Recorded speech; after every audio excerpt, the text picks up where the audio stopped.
بسم الله الرحمن الرحيم السلام عليكم ورحمة الله وبركاته. مي وانا جايباتو كسين تقرسي سود أفديما إني اسمع ليو يتن كتابني بايبل لما جركوني هندي سات أقامتي أكسم سمو هندي سات صوبامتي جنتي كنا من نوتي أكا مسلم توتاتي سبب نساس كتابتك أبي يس أورجينال تأي أبي يس جل كبارة ما كأجر جنتي وانا منوف كونا منتي كنا وانت نجابي سوني مال يو يتني مي جوجل بنيت biblehub.com kan jettu sarchi goona. Isin tarii baayibila afaan Ingiliffaa yeroo qabaattan laaluu dandeessu. Song of Solomon boqonnaa 5 lakkoofsa 16.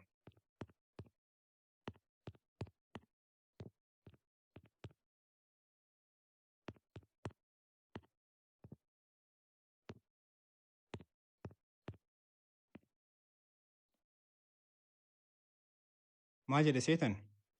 His mouth is sweetness itself. He is altogether lovely. This is my beloved. This is my friend. Daughter of Jerusalem jedha.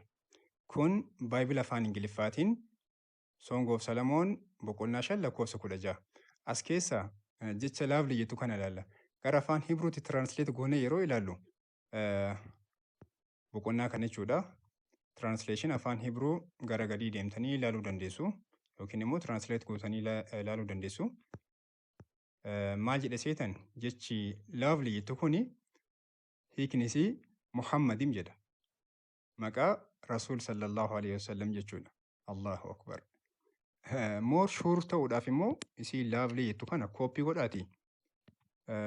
Google Translate bantaniit translation isaa Hibruurraa gara English yeroo gootan Muhammadim jedha. More sure ta'uudhaaf immoo gara afaan Amharic jedhurra yeroo kan goonu taate Muhammad jedha. Allahu akbar. Maqaa Rasuul sallallahu alaihi wasallam Bible keessa jechuudha.